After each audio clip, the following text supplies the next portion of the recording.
Oi, eu sou a Carla Nieto.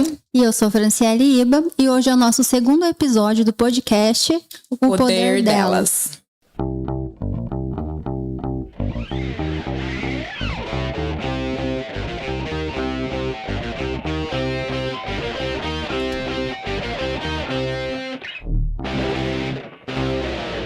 Hoje a gente tá com uma convidada muito legal aqui, hein, Fran? A gente tá com uma pessoa bem especial aqui com a gente hoje. E assim, nós fizemos aqui uma análise do seu currículo. Você me fala se eu tô errada, tá? Tá bom. Apaixonada, o currículo é grande. É grande. Eu acho que tá faltando. Apaixonada por animais, advogada, empreendedora, ex-presidente da OAB, vice-presidente da ABAP. É BAP que fala? ABAP. Tem um Aras, né? Onde ela cria quarto de milhas para tambor e corrida. Olha que chiquérrimo, gente. Ela cria a aguil, a carne mais... A gente nem conhecia, tão nobre que a gente não conhecia a carne, gente. Olha só. A carne mais nobre que tem no mundo, olha que bacana. Tem uma incorporadora voltada para loteamentos e construções de prédios e casas. Tem a Takahashi Negócios, dei um spoiler aqui. Tem a Takahashi Negócios e Empreendimentos Imobiliários, onde está desenvolvendo um novo negócio de cemitério particular. Seja muito bem-vinda, Thaís Takahashi. Obrigada, meninas. Bem-vinda, é um prazer receber você aqui no nosso segundo episódio. Prazer é meu pelo convite, estamos aí. E a fama precede, né, Fran? Eu falei, Fran, se a gente quer falar de alguém que manja de empreendedorismo, de mulher, chama a Thaís. Eu já sei com quem que nós vamos falar. Legal, vamos lá. Thaís, e para começar, todo episódio a gente pede pro convidado um conselho inútil. Olha que coisa. Vou contextualizar para você. Explica. Geralmente conselho é inútil, né? Mas assim, a maioria é inútil, né? Então a gente fala assim, não fica triste, não chora não, vai passar, né? É um conselho, se não quiser dar, até pensa aí no conselho, mas a gente sempre pede um conselho inútil pro convidado, porque no fim, acho que eu falo que conselho a gente acaba fazendo pra gente, né? É um jeito de socorrer a gente no outro, né? Bem isso. Mas depois você pensa no conselho inútil aí pra você dar pra gente. Acho que eu já até tenho. Então, já pronto, já é agora, então. Descanse bastante. Boa. Outro dia eu falei pra Porque eu ando numa correria que eu tô até cansada já. Outro dia eu fui fazer o negócio do coach da roda da vida. A minha roda era toda capenga, assim, sabe? Pra cá, tava assim, eu falei pra Fran até... Eu falei, não tem jeito, nessa vida que a gente anda, não dá pra ter esse equilíbrio. Ainda não, né? A gente tá trabalhando pra tê-lo, mas o ideal é ter, né? O equilíbrio em tudo é fundamental, né? É verdade. Mas ainda não tá uma realidade, né? Empreendedor a saúde, pelo menos, fica por último, né? Eu deixo a minha em primeiro. Olha porque que bom. Se eu não deixar a minha em primeiro, eu não consigo fazer nada. Maravilhosa. Já produção, um corte. Já vamos mudar nossos hábitos. Não, tem que mudar, senão você não dá conta. Não. É verdade. Ô, Thaís, o que te motivou a empreender em tantas áreas assim? Olha, eu sempre gostei de dinheiro. Ótimo, sempre, desde criança. Finalmente alguém que fala a verdade para nós. Eu sempre falo a verdade. Até as pessoas às vezes não me entendem muito bem. Assusta, né? Assusta, mas eu sempre gostei de dinheiro. Então, desde pequena, os meus presentes eram em dinheiro. A minha avó me dava um pacotinho de dinheiro, eu gostava. A minha tia me dava, eu gostava. E aí, quando eu era pequena, como eu queria trabalhar e ganhar dinheiro, porque eu gostava de dinheiro, eu comecei a pegar limão no sítio, pedra cristal. Olha que legal. E eu ia vender na rodoviária. Minha mãe morria de vergonha. Minha mãe falava, Thaís, pelo amor de Deus. Você tinha? Devia ter uns 7, 8 anos. Novinha. E aí eu queria vender para ganhar dinheiro. Eu lembro que tinha na rodoviária em Graxate. E eu via aqueles meninos com aquelas caixinhas nas costas. Eles sentavam, eles batiam, eles tocavam samba no sapato dos homens. E eu falava, pai, eu quero uma caixinha porque eu quero engraxar para ganhar dinheiro. E meu pai falava, não, Thaís, não tem como. Daí a minha mãe comprava um saquinho que era para fazer para engraxar mesmo em casa as coisas do meu pai. Eu colocava dentro do saquinho e ela dava o dinheiro pro vizinho, que tinha uma loja do lado da dela, e aí eu ia lá engraxar o sapato do seu Zé, ficava engraxando e ele me dava um dinheirinho. Então, quando você tinha, Thaís? 7, 8 anos de idade. Legal. O brasileiro é empreendedor de berço, né? Eu acho que eu acredito que eu já nasci com isso. Sim. A minha mãe até fala, Thaís, pra que tanta coisa? Chega. não precisa acelerar tanto, fica mais tranquila, vai curtir tua vida, você já tem dinheiro suficiente. Mas parece que é da pessoa, eu não consigo, eu quero estar produzindo, eu quero estar fazendo coisas novas, eu quero estar empreendendo. Sim. Então, cada hora surge, cada coisa é uma inquietação, né? O empreendedor, ele é uma pessoa inquieta, Exatamente. né? Ele é uma inquietação de alma, eu acredito. Tá porque é o que eu te falei, de repente, em algumas áreas a gente pode fazer mais pelo outro do que outras, e vai depender do quão ou não você é aguerrida. Sim. E aqui estamos falando com uma pessoa aguerrida aqui.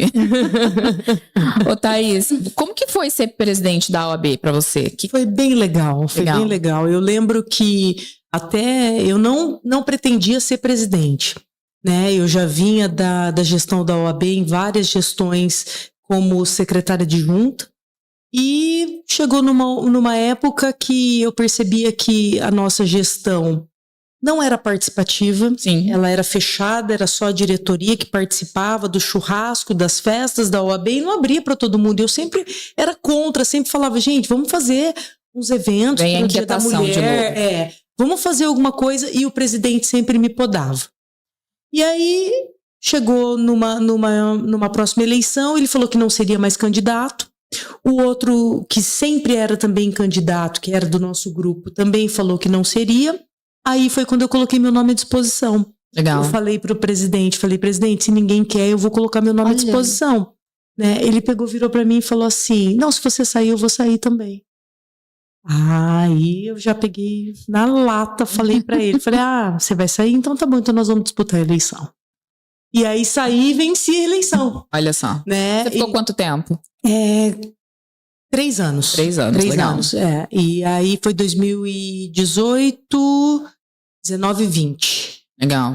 E você acha que eu imagino que seja uma experiência muito bacana, né? Até porque a gente sabe que a OAB tem um poder, assim, nesse sentido, um apelo popular. Sim, e tem muita cidadania, coisa, né? A função da OAB defender a cidadania. Você acha que... A advocacia também. Você acha que você traz isso para o empreendedorismo, essa coisa, essa indignação, essa inquietação? Isso vem, acho que, do direito, né? Provavelmente. Eu já sempre fui uma pessoa que defendia as coisas desde criança. Eu lembro que eu tinha um amigo na escola que até você deve conhecer, o Minoro, que faleceu, que era do cartório eleitoral, que andava na cadeira de roda. Ele era meu colega de classe. E eu tinha 4, 5 aninhos, e ele já era deficiente. E a professora ditava a matéria e ele não conseguia acompanhar. E ela catava uma régua de madeira e batia na mão dele. Meu Deus. E eu levantava e eu enfrentava ela. E aí ela me dava castigo e me levava para a secretaria, porque eu levantava e falava, não faz isso com ele. Né? Já era da sua índole. Então, assim, eu já tenho isso desde criança. Tanto que nas brigas na escola, eu estava sempre envolvida, mas não brigando. Defendendo, separando. Então, assim, dava problema, eu estava sempre no meio. Então, eu acho que já vem da pessoa. Muito você mesmo. Eu tenho um colega que foi diretor comigo na OAB, ele fala, Thaís, você compra briga desnecessária, que não é sua. Mas, infelizmente, eu sou assim. Quer dizer, felizmente, né? Porque eu acho que a gente faz a diferença no mundo. Exatamente. Né? Mas se não houver essas pessoas, né? Porque tem muita gente que não tem voz. E é aí que vem a voz, né? Legal, Thaís, é isso mesmo. Ô, Thaís, e agora vamos falar um pouquinho dos negócios imobiliários. Vamos. Que projetos que vocês desenvolvem? Como que funciona? Então, eu tenho a incorporadora 2T, né? Que ela faz loteamentos, faz construções de casas, aluga também imóveis. E tenho a Takahashi Negócio Empreendimentos Imobiliários, que é nova, que nós estamos fazendo um cemitério particular em Cornélia, ainda está em fase de aprovação no IAT, né, que é o antigo IAP, e vamos também lançar um crematório para Cornélio nesse empreendimento, para poder atender toda a nossa região, né, que não tem. Quando meu pai faleceu, foi cremado, tive que levar para Londrina. Então eu acho que a gente consegue atingir toda a região aqui de Jataizinho para cá. Legal. O Thaís, fala uma coisa para mim, como é que foi a sua experiência como na vice-previdência da ABAP? O que é a ABAP? Explica pro pessoal o que é a ABAP. A ABAP é a Associação Brasileira dos Advogados Previdenciários. Ah, legal. Né? Nós fundamos essa associação, eu sou uma das fundadoras, porque a gente sentia a falta da OAB na defesa dessa classe. Legal. Né? Nós temos um problema muito sério, que eu passo muito por isso, por ser advogada previdenciarista, não só eu, mas como vários advogados em todo o Brasil, que é a cobrança dos honorários. Sim. Né? A advocacia previdenciária, ela tem um percentual diferente de cobrança. Tem um mínimo, é uma coisa assim, né? O Código de Ética, ele estabelece percentuais mínimos. Sim. E não estabelece o máximo. Alguns códigos de código de ética, não. As tabelas da OAB, de algumas seccionais, têm limite máximo. Entendi. A nossa no Paraná não tem. Mas o Código de Ética estabelece que a gente pode receber o valor, quando o cliente não tem condição de te pagar antecipado, até o valor igual ao do cliente. Então, na advocacia previdenciária, normalmente os advogados cobram 50% dos atrasados. Por quê? Entendi. Porque o benefício que a gente traz para o cliente não é só um tempo. Quando é só um tempo, você cobra um percentual menor. Mas para como o resto da vitalícia, o proveito econômico que nós estamos trazendo para o cliente não é só o que vem no processo. Sim. É até o fim da vida. E aí, muitas vezes, as pessoas não entendem, advogados não entendem. Acho que a maioria, né? A maioria. Eu lembro que quando eu comecei a advogar, o percentual de honorários no escritório era 20%. E aí eu fui aumentar para 30%, porque eu vi alguns outros escritórios cobrando. Meu pai falava assim, meu pai que era advogado. Sim. Ah, mas o juiz vai ficar bravo com a gente. Eu falava, mas como? O juiz vai intervir nos honorários? E aí eu comecei a estudar sobre honorários, como que era a pré-fixação, onde que estava na legislação, e comecei a entender. E aí eu falei, não, pai, nós vamos aumentar e ninguém vai falar nada. E aumentamos para 30%. E no previdenciário, quando eu abri essa área, quando eu vim para o escritório, eu comecei a cobrar 50%. Olha só. A gente tem dor de cabeça com relação a isso? Tem, mas por falta de conhecimento. E por isso que surgiu a ABAP. Entendi. Porque a OAB não faz a defesa da advocacia como deveria ser feita. Eu, como presidente, fiz, mas a gente percebe que as seccionais estão... O pessoal está ali mesmo para fazer lobby, para ter divulgação da sua carreira, mais para eles conseguirem clientes do que efetivamente fazer a representação da classe. Pra ajudar, né? Exatamente. Existe todo um processo inconsciente nisso, né? Eu ouvi uma história outro dia, não sei se vocês já ouviram ou não, mas vai calhar exatamente nisso, que um rapaz, ele adorava peixe, e ele pescava aqueles peixes enormes, levava pra esposa assar o peixe, a esposa tirava a cabeça do peixe e assava o peixe. E ele falou, amor, por que você tira a cabeça do peixe? Já ouviu essa história? Não. Por que você tira a cabeça do peixe pra assar? Pelo amor de Deus, o peixe, né? Aí ela falou, não sei, minha mãe tira. Aí foi na mãe dela, mãe, por que você tira a cabeça do peixe? O peixe aqui, o marido disse que... Eu não sei, a minha avó, isso é tradição de vó. Aí foi falar com a avó. Ô vó, por que a senhora falou? Porque nosso forno era pequeno, filha. E não cabia. E ninguém nunca questionou por que não assava o peixe com a cabeça. Ficava replicando. E aí, né? Então, exatamente isso. Então existe o inconsciente coletivo, o senso comum, né? E aí, se ninguém fez, o pessoal assusta. Eu vejo muito isso. Eu acho, não sei você, né? Eu acho que ser mulher nos dá mais vantagem do que desvantagens no empreendedorismo e tudo mais.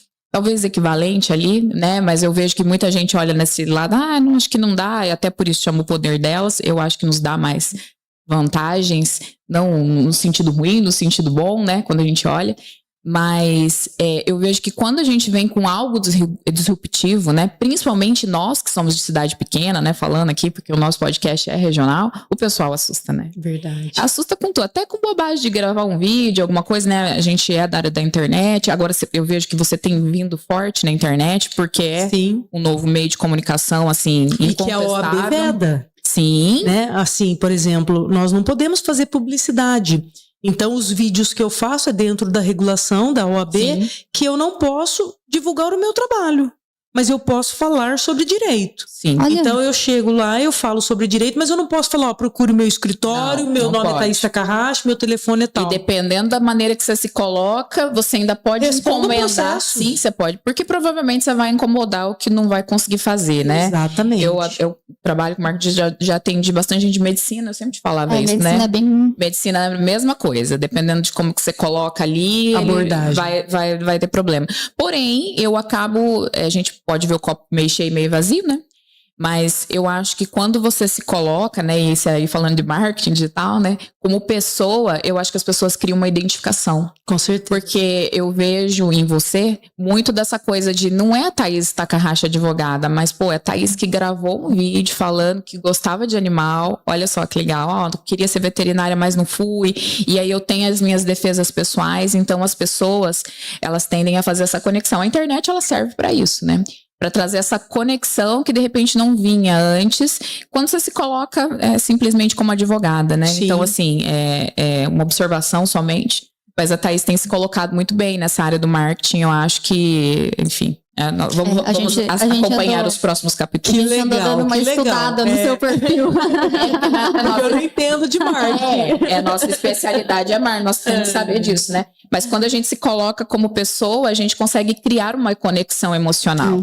E toda a nossa vida nada mais é do que ser conexão. A gente só se conecta emocionalmente com muitas coisas, né? Exatamente. Eu sou marqueteira e vendedora, né? A vida inteira. Eu falo o tempo todo, quando eu vou fazer treinamento de vendas para minha equipe, eu falo, gente, venda é emoção. Venda é só isso. A gente odeia vendedor, mas a gente adora comprar. Exatamente. Né? Não é? Não tem aquela coisa que você vai comprar, o vendedor fica atrás e fala, pô, né? E na verdade, venda é em tudo. Tudo que você faz, você precisa saber vender. Tudo. Né? Direito, medicina, tudo. Qualquer coisa. Tudo é venda, né? E essa cria... Existem técnicas, né? Claro, muitas. Mas assim, por isso que eu tô te falando, eu vejo esse lado teu tão leve, que provavelmente você me disse que não percebi, achei que era proposital, mas tô vendo que não é. Mas essa conexão emocional que você cria com a pessoa começa a falar... Essa Thaís parece comigo. Olha só, eu achei que ela era muito distante da minha realidade, né? Por isso que influenciadores influenciam tanto, né? E aquela conexão, né? Eu lembro uma vez... Mas é engraçado isso que você falou, porque as pessoas que não me conhecem, normalmente não gostam de mim. Sério? As pessoas acham, aquela menina é meio metida, tal. Mas eu acho que eu falando um pouco de mim, falando um pouco das coisas que eu faço... As pessoas começam a se identificar mesmo, né? Eu acho que conhecer o outro lado. Conhecer o outro lado. E cria, né? Identificar. A internet, ela serve justamente para isso, né? Vendas é conexão. Sim. E essa questão do... Eu sou viciada em podcast, eu e a Fran, né? Nós ficamos o dia inteiro, não é conseguindo assistir tudo. Porque eu assisti isso, que é legal. Não dá tempo. É um jeito de estudar, né? Sim, Você tá na academia, tá estudando, tá fazendo alguma coisa, tá estudando. Mas o podcast justamente é pra isso, pra trazer esse lado pessoal. Porque muitas das vezes a pessoa pensa que a Thaís ou vai brigar, ou a Thaís é só direito, né? E aí tem toda uma conexão emocional e tem uma empreendedora, uma mulher por trás disso, que é legal a gente falar. Eu sempre falo que as pessoas não se conectam com a empresa. Sim. Ela se conecta com a pessoa, né? Com as pessoas que estão ali por trás. Exatamente. Da empresa, né? Isso. E o que você acha que foi mais desafiador na sua área empreendedora? Qual das áreas e... Foi o direito, foi empreender, foi... O que você acha que... Imóveis. Essa curiosidade nós vamos anotar para nós ficar rica também. Essa foi boa. Olha, dificuldade a gente sempre tem. Sim. Eu acho que o segredo para você enfrentar a dificuldade é insistir. É continuar. Consistência. Porque, por exemplo,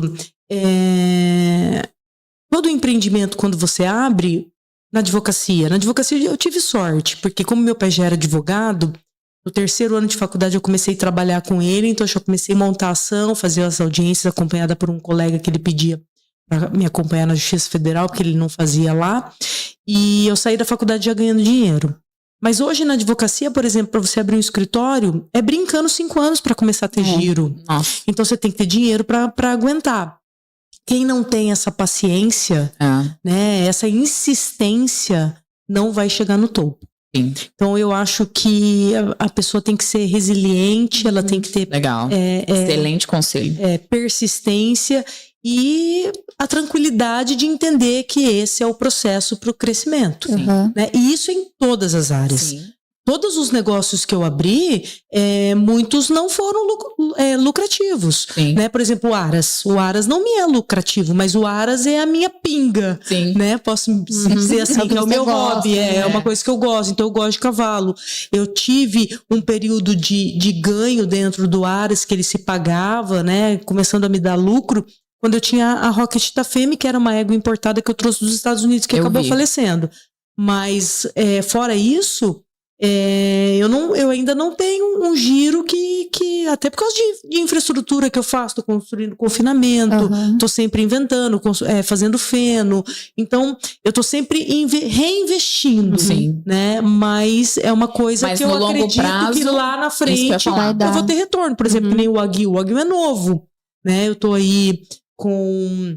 As primeiras vacas minhas estão com 3, 4 anos. Então, assim, o empreendimento é novo. Mas lá na frente eu vou ter retorno. Ah, não, com certeza. Então agora eu não tenho retorno. Eu vou estar investindo, gastando, só que eu tenho fôlego hoje para gastar. Então a pessoa, quando ela vai fazer uma coisa, é claro, ela não pode diversificar como eu diversifico hoje, porque hoje eu tenho outras fontes de renda que eu consigo manter. Mas a pessoa que vai empreender, ela tem que pegar uma coisa e focar naquilo. E ela vai sofrer. Porque empreendedorismo é sofrimento. Você não vai conseguir as coisas da noite pro dia sendo imediatista, querendo soluções rápidas, porque infelizmente não é assim. Uma vez eu fiz um curso que o cara falou assim pra mim: não tem nada que você faça durante 2 anos, todo dia, que não dê certo. Aí, pra você que é empreendedor, tá assistindo a gente... Pega esse conselho pro coração aí, porque é isso. É todo dia. Eu falo pra Fran, não tem como você ganhar de alguém que não desiste. Não dá pra ganhar de quem não desiste. A pessoa vai fazer. Eu tenho na advocacia justamente por isso. A minha equipe é treinada nesse sentido. Não vai desistir. Não vai desistir. Por mais que a gente, claro, se eu visualizar a possibilidade de recorrer até onde eu puder, nós vamos recorrer até onde a gente pode. Né? Por quê? Porque a gente percebe na prática que muitos dos recursos que muitas vezes os outros advogados não fazem, a gente consegue a reforma por ser persistente. Por ficar ali, né? Por ficar em cima. Perfeito. Isso é resumo de empreendedorismo, né, Fran? A Fran tem hoje a Fran tinha farmácia, né? E ela vendeu e hoje ela só vive do digital, né?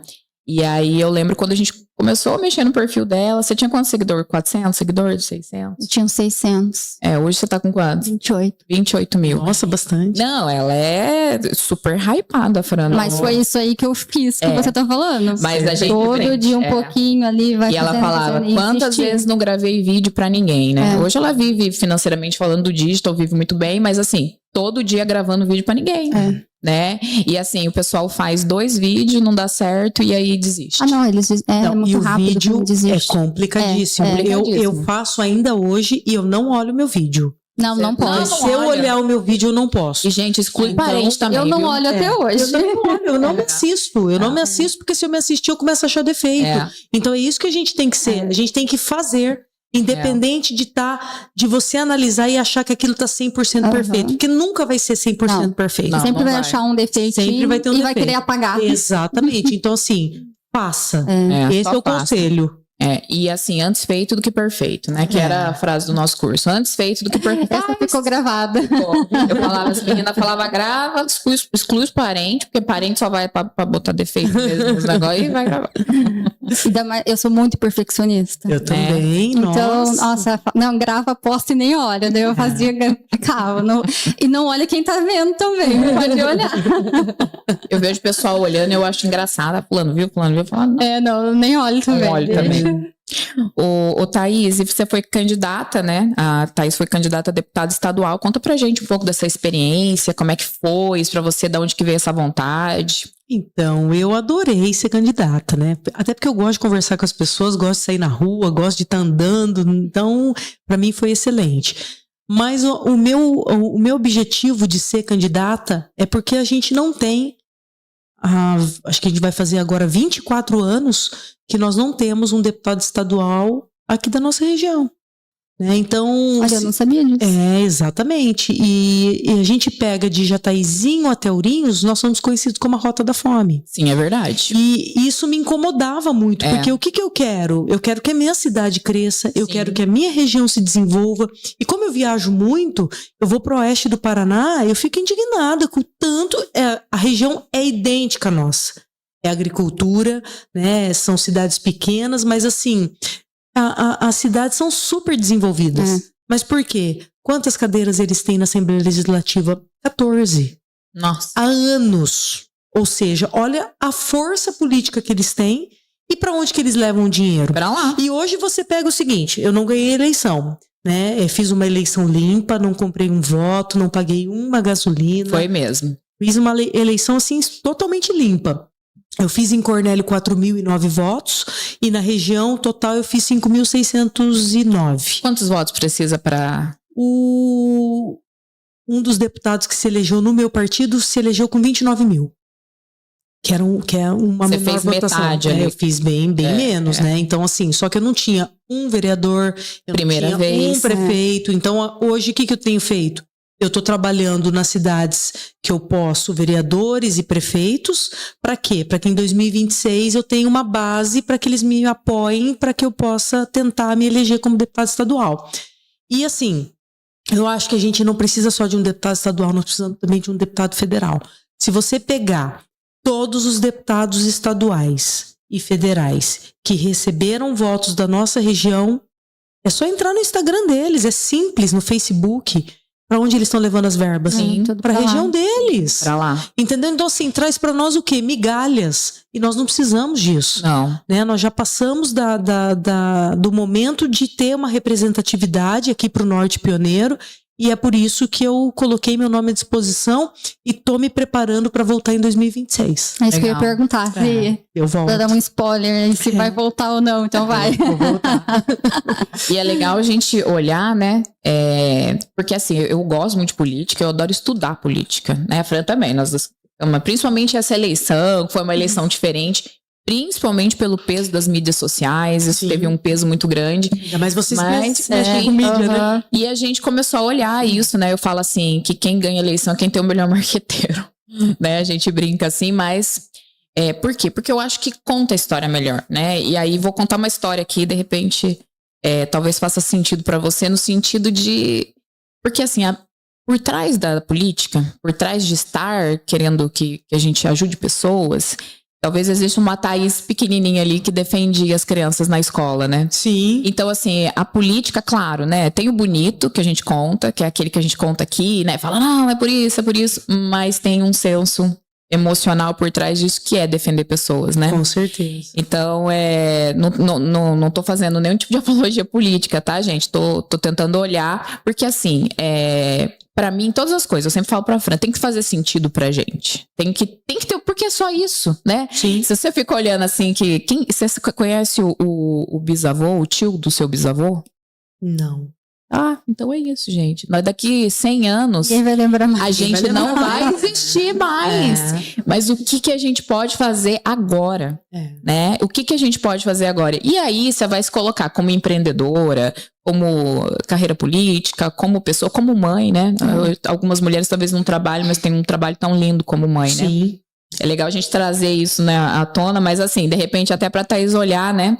Que muito do que você tá fazendo, claro, tem todo o discurso que a gente traz pra nós pra justificar o que a gente faz, mas eu vejo que tem muito da Thaís pequenininha que tava lá defendendo, né? E aí... Eu acho que tanto esse lado da defesa, mas como a questão de gostar do dinheiro. Porque o que porque o que acontece, não que eu queira ser candidata a deputada pra ganhar o salário de deputada, porque o salário de deputada é menor do que o que eu ganho no meu escritório. Ganha. Então, não é por isso, mas é o seguinte... Se eu conseguir desenvolver a minha cidade, a minha cidade vai ser próspera, os meus negócios vão poder ser feitos na minha cidade e automaticamente eu vou ganhar dinheiro. Né? Mas só que isso não é só para mim. Porque a minha cidade, a minha região sendo próspera, todo mundo vai ter oportunidade de empreender. Todo mundo vai ter a oportunidade de crescer. Então é por isso que eu penso na política. Né? Porque eu quero, a minha mãe fala, Thaís, investe fora. Né? Vai construir fora daqui. Não fica investindo em Cornélio. Falo, mãe, eu moro aqui, o meu Aras é aqui. As pessoas que eu convivo, claro, a maioria dos meus amigos, é até triste de falar, mas foram embora de Cornélio por falta de emprego. Então, assim, eu fico triste por isso. Então, eu fico com a ideologia de fazer a cidade crescer. Na período de eleição, eu juro pra vocês, eu dormia... Eu sonhava com Cornélio sendo uma metrópole. Eu voava por cima eu mesma voando, eu voava por cima de Cornélio vendo uma metrópole. Por quê? Porque o meu sonho é esse. É que a minha cidade seja pujante, que ela cresça, que ela gere emprego, entendeu? Que as pessoas voltem para Cornélio e não saiam de Cornélio. Então, O meu foco vai ser esse, e claro, toda a região, porque a nossa região, infelizmente, é esquecida. Eu falo Cornélio porque é minha cidade, mas eu atuo em toda a região. Né? Eu tenho escritório em Uraí, eu tenho escritório em São Jerônimo da Serra, no distrito de Terra Nova. Então, eu rodo muito a região, atendo todos os sindicatos de trabalhadores rurais aqui da região. Então, eu sei quais são os anseios da nossa região, do que a população precisa. Cornélio, que é a Monop, né? Acaba sendo um centro, né? Quando eu fui presidente da OAB, a gente já pegou toda essa região, né? Então, eu peguei 15 municípios que a gente representava pela OAB. E é assim, essa questão do empreendedorismo, de investir, de empresas, isso daí tá, além de ter toda essa ligação emocional, que eu falo que é preciso ter, né? Vale pro pessoal que tá assistindo a gente também, você ter esse olhar também. Porque eu falo, quando seus olhos são bons, tudo na sua vida é bom, né? Depende de como você olha. E pensamento positivo sempre, né? Eu entro no banco, no mercado, como tá muito cheio, eu vou com a minha mãe tem 60 e tantos anos, minha mãe já fala, meu Deus do céu. Minha mãe já entra assim, eu falo, mãe, olha quanta gente gastando. Esse dinheiro uma hora vai chegar na gente. Vai rodando, então, vai rodando, tem que girar. Né? E a gente precisa ter esse olhar, né? Sim. Porque isso é importante mesmo. Porque se você prospera, é porque a sua cidade prospera, né? Pra quem não sabe, né? O pessoal já saiu aqui. Cornélio abriu um shopping, né? Sim. Abriu um shopping. E aí... Já fui lá. Eu já levei a Fran lá. E eu fico assim, gente, tem que dar certo, tem que dar certo, tem que dar certo. Também luto. Inclusive, nós advogamos pro shopping. Ah, que legal. E o Atacar de Advogados. E eu torço porque eu fico feliz quando uma loja nova abre, quando o empreendimento dá certo. Eu torço pelas pessoas. Eu quero que realmente a gente consiga fazer com que a nossa região seja diferente. E tem tudo para ser. Tem tudo para ser. Nós temos turismo que dá pra gente aproveitar. Eu fiz 2 cabanas no período de pré-campanha. Eu conheci o Recanto Vale do Tibagi em Terra Nova, no distrito de Terra Nova, lá em São Jerônimo. Eu fiz 2 cabanas. Nossa, a dona da propriedade, que é um assentamento de sem terras. Olha isso. Que ela era produtiva, produzia café. Ela virou minha parceira e hoje ela ganha muito mais do que na produção. Olha que legal. Fazendo turismo de aventura. Que tem cachoeira, tem aquatrekking, tem... Porque é o empreendedorismo. O empreendedorismo muda pessoas, muda a vida, muda tudo. Então, eu acho que é esse caminho que a gente tem que seguir. E qual que é a sua rotina para conseguir... Dar conta de tudo isso. Eu tenho uma equipe. Você falou da saúde também, já inclui aí junto como que você faz para cuidar. Eu sou uma pessoa muito ansiosa, né? Já tive que tomar remédio para ansiedade, já tive situações de ter crise de pânico, então eu já me tratei nesse período. Hoje, graças a Deus, eu consegui abandonar a medicação, porque remédio para mim é droga, então eu sempre tento buscar coisas naturais, faço tratamento ortomolecular, procuro um médico que faz a medicina integrativa, com trabalho de vitaminas, para poder deixar a minha imunidade boa, para que eu possa conseguir dar conta de tudo isso. Mas o que eu preciso fazer também? Malhar. Se eu deixar de fazer exercício físico, eu piro. Então eu tenho que fazer Muay Thai, eu jogo futebol, eu faço coisas que realmente eu descarrego a minha adrenalina, porque senão você não dá conta. Porque é ali que a sua cabeça descansa, né? Exatamente, porque daí eu deito, tô cansada e desmaio, né? Agora a minha mente é acelerada. A cabeça de ansioso A minha mente é muito acelerada. Claro que também eu faço um pouquinho, quando eu tô muito acelerada, eu paro, faço um chá de melissa, um chá de erva cidreira, dou uma respirada, faço um pouquinho de meditação. Então você tem que ter o equilíbrio e você se conhece, né? Com o passar dos anos, você começa a se autoconhecer. E aí você vai sabendo seus limites, onde dá pra ir, onde não dá, e eu tenho que ter equipe. Se eu não tiver uma equipe por trás, as pessoas falam, a Thaís é bem sucedida, mas por trás de mim tem mais de 60 pessoas. Bastante, entendeu? Então, assim, eu tenho só no restaurante, no IOIS Prêmio, nós temos 15 funcionários. Tem um restaurante. Tem mais essa. Vocês precisam ir lá provar. É o melhor restaurante japonês da região. E agora nós abrimos o almoço, que são pratos executivos, não é comida japonesa, mas é prato executivo, que daí já inclui a entrada, mais a sobremesa, tá bem legal, e num preço bem bacana. E Tudo isso eu preciso ter equipe. Então, no restaurante eu tenho 15 pessoas, na Takahashi Advogados eu tenho 40, né? No Aras eu tenho 2. E aí, assim, fora os outros escritórios, né? Os 40 já tá incluído tudo isso. E mais a parte como que é? Funciona a incorporadora. A incorporadora, na verdade, o que acontece? Construção civil. Construção civil eu terceirizo. Legal. Então, eu tenho as pessoas que já trabalham comigo. Né? Agora, quando eu faço o loteamento, eu tenho as máquinas, mas daí quando eu vou fazer o loteamento, eu trago o pessoal que já trabalha. Mais de 100 pessoas que sobrevivem direta e indiretamente, né? Mais. Dá mais. Com certeza. Porque se você for olhar, é verdade. Ô, Thaís, e como é que é a gestão de pessoas para você? Porque gestão de pessoas, eu acredito que para o empreendedor hoje, principalmente, né, nos tempos atuais, eu acho que é a pior dor que hoje a gente tem, porque são pessoas, né? Não tenho mais. Lidar com pessoas é difícil. Mas a gente faz uma seleção muito criteriosa, né, para os nossos empreendimentos, principalmente na Takahashi Advogados. E o que eu faço? Eu realmente reconheço o trabalhador. Legal. Né? Eu aplico muito a meritocracia. Ótimo, eu também amo meritocracia. Então eu tenho plano de carreira. É legal. Né? Que dá a oportunidade do advogado crescer dentro da própria empresa. Né? Não só o advogado, mas também a parte administrativa do escritório. Nós damos plano de saúde, nós damos vale alimentação no valor razoável. Então, assim, eu faço de tudo para que aquele funcionário também tenha qualidade de vida. Porque uma das nossas missões dentro da Takahashi Advogados é dar qualidade de vida para os clientes externos e para os clientes internos, que são a minha equipe. Legal. Né? Então, esse é o nosso objetivo. Eu também gosto desse olhar de prosperidade. Eu acho que a gente atrai, né, para todo mundo. Claro. Também gosto. Todo mundo, eu acho que tem que crescer junto, né? Legal. Ô, Thaís, e como que surgiu a ideia de criar o quarto de milho e a carne, né? Que é o Wagyu. Eu vou conseguir hoje. O quarto de milho eu sempre gostei de cavalo, né? Então eu desde criança, minha primeira égua, meu pai me deu com 10 anos de idade, então eu sempre gostei. A menina ama andar de cavalo. Eu sempre gostei também.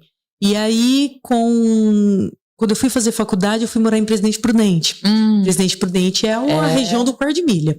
Né? E as minhas amigas de faculdade, que eram prudentinas, elas corriam prova de tambor. Então eu ia com elas no rancho Quarto de Milha, em Prudente. Corre também, né? Depois eu comecei a correr. Mas na época, eu ia junto com elas corriam rodeio, tal. Então eu estava sempre ali no centro de treinamento com elas. Só que eu falava pro meu pai, compra um cavalo pra mim, eu quero treinar. Ele falava, não, você tá aí pra estudar. Então ele não me deu o cavalo. Daí quando eu terminei a faculdade, aí eu fui Eu comprei meu primeiro cavalo, quarto de milha, e fui realizar meu sonho de fazer tambor, né? Porque daí meu pai não deixava, daí eu fui realizar meu sonho de fazer tambor, corri o Super Horse durante 1 ano. Olha que legal. O Brasil inteiro, fiquei em 7º lugar no Super Horse. Nossa, que legal. Eu já vi seus vídeos. E aí eu fui, conheci vários lugares, fiz um monte de amizade, e aí foi quando foi meu primeiro cavalo, aí eu comprei a propriedade rural, daí já aumentou, fui comprando outro cavalo para correr, outro, acabou virando um Aras. Né? Porque daí você compra as éguas, você não quer se desfazer, aí você já vai num leilão, já tem uma cobertura de um garanhão, você já compra, daí você já faz na égua. Você tem hoje cobertura do garanhão? Hoje eu tenho garanhão. Explica pro pessoal o que é uma cobertura de garanhão, porque eu tive que estudar. Eu não sabia, a cobertura do garanhão é o sêmen, né? Que você coleta e você faz inseminação na égua, né? Então, as éguas de prova, normalmente, elas não emprenham. Então, você faz a inseminação nela, lava o útero, tira o embrião depois de formado, depois de 15 dias, e coloca numa égua receptora, que pode ser qualquer égua. Por quê? Prejudica o desempenho dela? Sim, porque daí ela não pode correr, né? Como é que ela vai correr gestante? Vocês fazem isso lá? Fazemos. Olha que legal. Fazemos transferência de embrião, tudo lá. De cavalo, e também fazemos de Wagyu. Olha só. Porque o Wagyu, quando eu fui... Na verdade, eu comecei a comer a carne de Wagyu. Qual que é a principal diferença de uma carne normal para que ela tem a gordura no meio da carne, né? Então, que se chama marmoreio. Os outros animais, eles não têm o mesmo marmoreio que o Wagyu. E o Wagyu, ele tem a diferença de que a gordura dele é uma gordura boa. Não é uma gordura ruim como os demais gados. Só que, claro, como ela é uma carne um pouco mais gordurosa, não é para você fazer um churrasco o dia inteiro, como a gente faz no Nelore. Né? Por quê? Porque ela é bem mais gordurosa. Então, assim, você vai comer, você vai saborear a carne. Olha que legal. Não é pra encher. Não é para você ficar o dia inteiro comendo. Então, você vai, vou comer uma peça de picanha, vou comer 2 bifes de picanha, né? Só pra ali, pra gente... E deve saciar mais também, porque a gordura porque a gordura ela sacia, né? Exatamente. Mas, nossa, e aí você experimentou em outro lugar? Experimentei em outro lugar, adorei a carne, e aí comecei a comprar pra mim. E aí foi quando eu comecei a ver uns leilões de gado, só que o Paraná, ele tem isenção de febre aftosa. E os leilões que tinham de Wagyu era tudo no estado de São Paulo ou Mato Grosso. E aí não podia trazer. Não podia trazer por causa dessa isenção da febre aftosa. E aí o que eu fiz? Eu comprei embriões no estado de São Paulo e enxertei as minhas vacas Nelores. Bom. E aí comecei a ter as primeiras crias, né? Que são as minhas... indiretamente. Exatamente, que daí pode, né? Daí não tem restrição. E aí eu fiz nas éguas. Você já fazia na égua, fez na... Fiz nas éguas, não, fiz nas vacas, né? Isso. Daí começou a criar os primeiros animais Wagyu. E depois, agora aqui no Paraná eu encontrei na Sesumar algumas vacas que estavam vendendo, que é da base da Yakult, porque os primeiros animais que chegaram no Brasil vieram pela Yakult, né? E daí agora Maringá. Ah, que legal. Eles criam lá também. Sede do nosso patrocinador. Unicesumar. De lá mesmo. Exatamente. É bem lá. É bem lá mesmo. A gente viu no seu perfil, o dia que a gente estava estudando, né, para fazer a pesquisa aqui, que você queria fazer veterinário.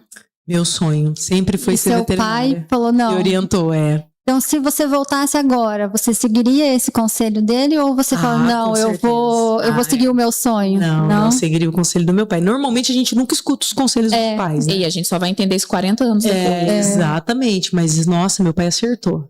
Meu pai acertou porque o que acontece? Ele foi muito claro comigo. Como ele sabia que eu gostava de dinheiro, ele falou, filha, eu não tenho propriedade, tenho só um sítio. Você vai ser empregada das pessoas, porque você não vai conseguir tocar a tua própria fazenda, né? Se o pai fosse, eu concordaria, mas como eu não sou, e já sou advogado, tenho só você de filha, você tem a faca e o queijo na mão, é só saber cortar. Então você ganha dinheiro na advocacia e daí você compra a tua propriedade, vai pegar os cachorros da rua que você gosta de acolher, vai criar os teus cavalos e você faz um curso prático de veterinária. E eu acabei seguindo os conselhos e acabou dando certo. Graças a Deus. Graças a Deus e ao meu pai. Minhas filhas estiverem me ouvindo, tá ouvindo, né, Maria Eduarda? Tá ouvindo. A mãe sempre tem razão. A mãe e o pai têm razão. Isso claro, né? Mas né, aquele negócio, é mais fácil você seguir por onde a pessoa já passou, né? Não, eu já passei por ali, então vai por aqui que é mais rápido, vai por aqui que é mais certeiro. Verdade. Mas eu achei muito legal você ouvir, né? Sim. E não querer deixar o seu sonho de ser veterinário e seguir mesmo o que seu pai passou. Verdade, mas hoje eu lá no Aras, eu que faço tudo. Eu já olho, eu ando no pasto, eu vejo um animal, já vejo que ele não tá legal, já sei, já levo, já faço injeção, já tiro sangue, faço tudo. Já aprendeu, não tem jeito, né? Você sabe que isso é uma característica de quem é empreendedor, né? Você que tá empreendedor, eu falo pra Fran, eu tenho tanto conhecimento útil e inútil. Tem umas coisas que eu sei que não servem pra nada.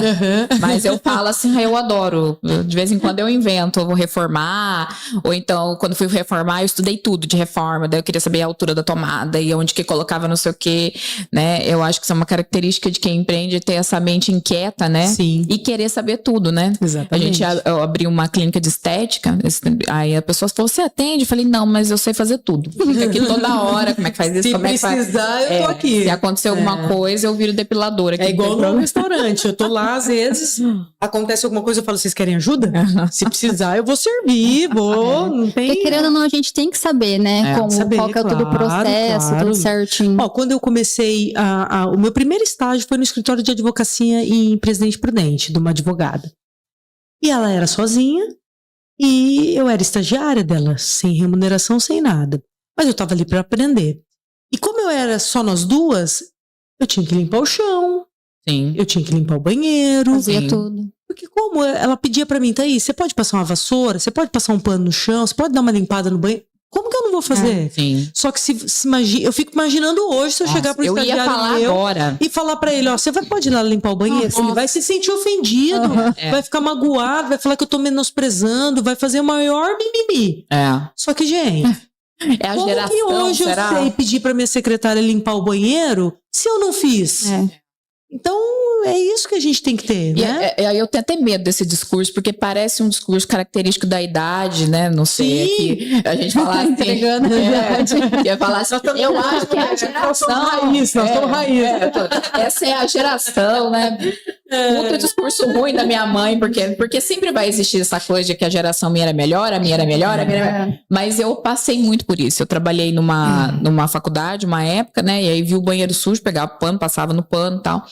E aí eu falei um dia pra minha filha isso. Eu falei assim, você acha que fez alguma diferença o pano que eu passei lá? Pra ele? Mas nenhuma, pra ele. Claro. Mas e pra mim?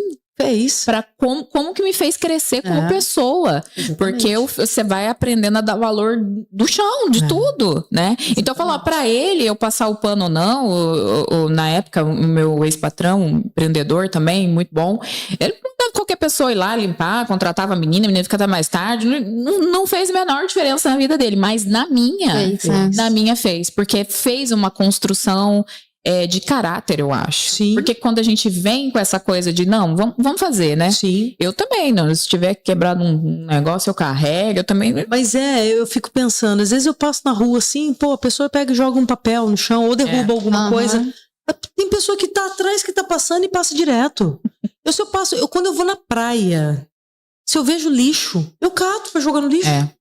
Porque não que não seja meu lixo, mas assim, eu fico pensando, mas por que eu deixo essa praia suja? Então são... A lixeira tá ali, o lixo tá ali. Custa pegar e ajudar a limpar a praia? Não custa nada. Thaís, uma dúvida nossa aqui. Você teve, durante a política, ou no direito, ou mesmo no empreendedorismo, você teve alguma dificuldade por ser mulher? Você acha que você teve que se impor, ser mais aferrido algumas vezes ou não? Ou você acha que por o pessoal já conhecer sua personalidade, eu acho que já não tinha muito problema? Eu vou ser sincera pra vocês, eu não sinto isso na pele. Eu por ser mulher, eu não sinto. Só que eu sempre me imponho. A postura, né? Então eu acho que as pessoas me respeitam. Sabe? Então, apesar de eu ser mulher, eu tenho até dificuldade de falar a respeito dessas dificuldades. De se colocar nessa posição, porque o que acontece, eu não sinto isso na pele. Porque eu enfrento. Né? Você não viu esses dias na Câmara de Vereadores em Cornélio Procópio? Eu fui conduzida, fui retirada, mas eu fui preparada, eu fui como advogada. Então eu já sabia que poderia ter violação de prerrogativa. Então eu fiquei tranquila. Porque o que eu vou fazer? Foi conduzido. Você foi no camburão? Não, fui dentro do camburão. Não atrás, mas fui no banco atrás. Experimentou. E aí esperei o policial abrir a porta pra mim, né? Porque, aí é demais, né? Mas pra mim é normal, porque eu tô no exercício da minha profissão. Sim. Né? E como eu já sabia que haveria violação de prerrogativa, eu já chamei o representante da OAB. Você já tava esperando. Eu tinha chamado a polícia, porque eu já sabia que eles iam levar assessores dos vereadores que estavam no processo de cassação para tumultuar a sessão. Então, eu já fui preparada. Mas, talvez uma outra mulher, numa situação dessa, choraria, ficaria desesperada, né? Mas eu fui tranquila. E aí, o que eu vou adotar de medida? Vou tomar as medidas que eu entendo que são cabíveis, né? Entrei com a representação contra o presidente da Câmara por abuso de autoridade, contra o policial, porque eu também argumentei com ele que ele não poderia me conduzir, porque advogado só pode ser preso em flagrante em crime inafiançável. desobediência. E você orientou ele lá, né? Orientei, falava, argumentava, mas assim, nós estamos lidando com política. Sim. E política a gente sabe que é suja. Sim. Né? Então, assim, ali eles estavam preparados para tentar me desestabilizar, né? E a força política fez com que o policial me levasse. Por quê? Porque ele ligou pro superintendente dele, né? Pro superior. E o superior falou, leva. Aí mas por quê? Porque o prefeito já estava ligando, porque o deputado já estava ligando. Então estava todo mundo já trabalhando contra. Mas isso faz parte do processo e a gente tem que ser... Quando a gente entra nessas questões, tem que estar preparada, principalmente emocionalmente. É isso que eu ia falar. Inteligência emocional. Inteligência porque se emocional. você não tiver inteligência emocional, você entra em depressão, você vai ficar pensando você vai achar que é pessoal. O que os outros pensam sobre você, você vai levar pro lado pessoal. Eu não tenho raiva do presidente da Câmara, mas eu vou tomar as medidas que eu entendo que são cabíveis. Porque não é pessoal. Exatamente. Ou não deveria ser, né? Exatamente. Pelo menos da minha parte não é. Então eu vou tomar as medidas que eu entendo que são cabíveis para anular a sessão e eu ter a oportunidade de voltar lá e fazer o meu trabalho. Né? E a sessão vai ser anulada. Já está com mandado de segurança protocolado desde segunda-feira. Estou só aguardando o juiz apreciar a liminar, que eu acredito que vai sair. Se não sair aqui, vai sair no tribunal. Né? Porque a sessão foi realmente manipulada. Ele aplicou uma legislação que não teria aplicabilidade, porque a gente tem legislação própria, mas já fez com o propósito de matar aquele procedimento. Já que ninguém viu. E olha para você ver a nossa preocupação, né? A Thaís é advogada, tem conhecimento pleno disso, mas e a população no geral? Não tem. Não tem a menor ideia, né? Na verdade, a maioria do pessoal que está nos ouvindo talvez não tenha o entendimento todo. E ia falar, dá pra fazer isso? Então a gente não sabe, né? Por isso que é importante a gente ter a representatividade, sim, né? Tanto de região como de pessoas, para que a gente também tenha voz. Porque né, eu entendo a sua colocação da política suja e tal, mas se todo mundo tivesse olhar, os bons não vão entrar. É verdade. E é por isso que a gente tem que entrar. É por isso a minha mãe fala, Thaís, mas por que você tá entrando na política, Thaís? Não tem lógica. Você já tá bem sucedida, você vai ficar no meio de cobra. Eu falo, mãe, enquanto nós, que somos pessoas de bem, que a gente quer a diferença, que a gente quer fazer a coisa séria, né, não entrar na política, nós vamos continuar sendo governados por pessoas que não são tão corretas. Entendeu? Então, assim, a gente tem que mudar isso. Agora, só vamos mudar isso quando? Quando eu entro, quando você entra, quando você entra. Eu tô montando agora o grupo do Solidariedade, que são os pré-candidatos para essa eleição. O que eu vou fazer? O que eu tô tentando fazer? Eu tô tentando trazer 70% de mulher. Olha que legal. Por quê? Porque nós temos 30% de cota de gênero. Que os homens fazem o quê dentro do partido político? Reservam para a mulher porque tem obrigação legal. Sim. E o resto são homens. Eu quero fazer o contrário. Tô tendo dificuldade de conseguir candidatas a vereadoras. Porque ninguém quer. Porque ninguém quer. Mas o que acontece? Eu vou tentar montar um grupo com mais mulheres e vou deixar a cota para os homens.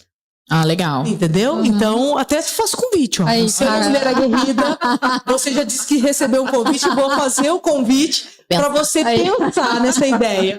Dá um prazo para ela responder, tá? Se ela não dia 5 para se filiar, para decidir se é pré-candidata até julho, agosto. A política é algo que dessa vez, né, com essa questão da internet, tudo isso tomou um apelo popular, né? Sim. É claro que existiu muita manipulação e existe, né, de muita coisa, informação e tudo mais. Mas eu acredito também que a gente tem que ter esse olhar para a política, no geral, né? E tentar trazer pessoas de bem. Eu também acredito nisso, pelo que a gente vai estudando muito, vai olhando muito isso. O marketing digital é um caminho para o pessoal. Falo que se tiver um bom marqueteiro ali, dificilmente, claro, não precisa que a pessoa seja muito terrível e não tem muito como, né? Mas o marketing digital... O marketing digital para eleição, o cara tem que ser especialista. Sim. Porque o que eu percebi na minha? A gente fazia muitas divulgações, muitas publicações, mas os patrocínios não entravam. Patrocínio não entra. Eles bloqueiam. Então, o cara que vai fazer o patrocínio das publicações para que elas tenham bastante visibilidade... tem que ter conhecimento. Mas aí que tá. O marketing digital, né, no geral, o pessoal acha que é só o patrocínio, né? Mas o marketing em si, ele não começa no patrocinado. Sim. Ele vai começar, e vou te falar de novo que você tá no caminho, e mostrar quem é a Thaís. Isso é verdade. E mostrar quem Mas é você. quando você patrocina, não tem uma visibilidade maior? Tem, mas o que acontece? A ideia é preceder. Apesar que os meus chegar vídeos antes. que você falou falando de mim tiveram muita visualização e não foram patrocinados. Foi orgânico. Como é que é? A gente posta 500 coisas da empresa, aí você posta uma fofoca. Nossa! Gente, acabei de comprar esse... Eu queria morrer. Publicava um monte de coisa. Falei, gente, faz isso, grava assim, vai dar certo. Aí falava, comprei esse perfume, as meninas lotavam direto. Aonde? Quanto você pagou? Por quê? Porque as pessoas, elas... isso é inconsciente, né? A gente... É engraçado. Mas é bem assim. E aí, porque as pessoas têm. Futebol. Que eu tô treinando em casa, que eu tô pulando corda. Dá mais 20 mil visualizações. E o meu vídeo de direito dá 6 mil. Mas acontece que é isso. E olha pra você ver que o quão é importante a gente trabalhar com marketing. Porque quando você olhar pra isso, significa que as pessoas estão criando uma identificação com a Thaís. E quem vai estar lá não vai ser a Thaís advogada, vai ser a Thaís minha amiga. É a Thaís que, eu vejo a Thaís pular corda todo dia. Você acha que a Thaís vai mentir pra mim? A Thaís tá todo dia, eu vejo ela treinando, cara. Você acha que... Então, assim, por isso que é importante a gente trazer, né? A gente fala da Virgínia sempre, sabe a Virgínia do Zé Neto? Não sei se você sabe. Não. Por isso que ela tá rica, nós não estamos, porque nós temos conhecimento inútil, viu?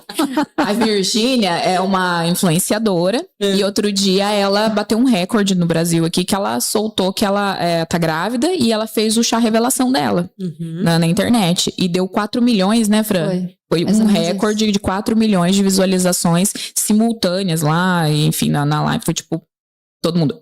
4 milhões, tipo, muita coisa, né? Quando a gente fala em Instagram e tal. E ela mostrou lá que ela tava grávida. Olha isso pra você ver. Só que assim... Simples. E aí, sempre que eu vou dar esse curso, que eu vou dar esse exemplo, o pessoal sabe o horário que ela acorda, o que ela toma, como que ela lava o cabelo, porque ela faz questão. Então, assim... De mostrar o dia a dia.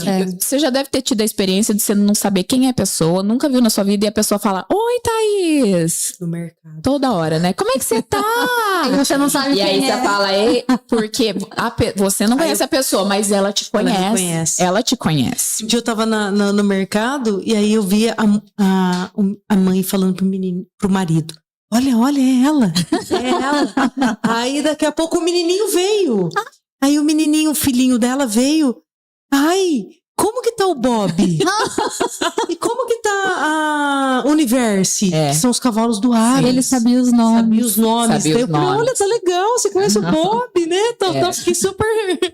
E é essa conexão emocional que a gente, que vai além do patrocinado, né? Que daí você vai criar uma base antes e aí depois você vai ser patrocinado. Porque o patrocinado é a cereja do bolo, sabe? Sabe aquele bolo bonitão? Aí você vai lá e põe a cereja. Acabou. Mas o bolo é bonito. Mas o bolo você tá vindo construindo. É ali embaixo. Mas... Legal. E se você pudesse dar um conselho pra Thaís do passado? O que você diria? A Thaís pequenininha. Voltar lá no começo, o que você falaria pra ela hoje? Seja você mesma e continue do jeito que você é. Legal. Bom. E acho que a Thaís tá seguindo esse conselho ainda, você não acha? Tá sim. Fran, você trouxe Vamos fazer uma rapidinha com a Thaís. Vamos. Eu falo uma palavra e você responde com outra. Tá bom. Tá? Mãe. Amélio. Pai. Wilson. Amor. Animais. Direito. A minha vida. Felicidade.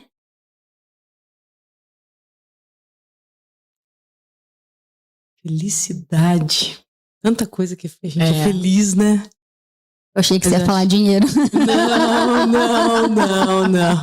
Dinheiro não traz felicidade, não é. Dinheiro é bom, ele até compra alguns momentos de felicidade, mas não traz felicidade. É verdade. Eu acho que felicidade é ter Deus na vida. Verdade. Dinheiro. É muito bom. Vida. Ai, maravilhoso. Eu tenho medo de morrer. Legado. Lutar por aquilo que você acredita e seguir em frente, lutando. Missão? Lutar também. Missão é lutar. É verdade. Thaís Takahashi em uma palavra. Aguerrida. Eu ia falar. Aguerrida, em uma palavra. Aguerrida, é verdade. E não desiste nunca. É verdade. O que ficou mais marcado, né? O conselho que foi mesmo, todo mundo vai levar. Mas nós queríamos agradecer a sua presença, falar que foi bem. Nós anotamos tudo aqui, nós vamos ficar. Vai ver, vai vir num outro podcast, nós vamos estar mais ricas, né? Amém. Eu torço por isso. Né? A gente gostou muito da sua presença aqui. Muito bom conhecer a pessoa da Thaís, não só a Thaís advogada, a Thaís que briga, mas a gente vê esse lado da Thaís humana, vê a Thaís pequenininha lá, o porquê que é que ela faz tudo que ela faz, né? Sim. Que tem esse senso de ser aguerrida. Obrigada por inspirar mulheres, né? Por inspirar pessoas. Continue nas redes sociais, porque a gente se segue, nós estamos lá toda hora dando. Daqui a pouco eu vou fazer um vidinho. Isso mesmo, faça um vídeo lá, marque a gente. Só não vou olhar o vídeo. Não assiste. E obrigada, tá? A gente queria agradecer o convite. mesmo. Foi um prazer. Muito bom falar com vocês. Obrigada, meninas. Obrigada.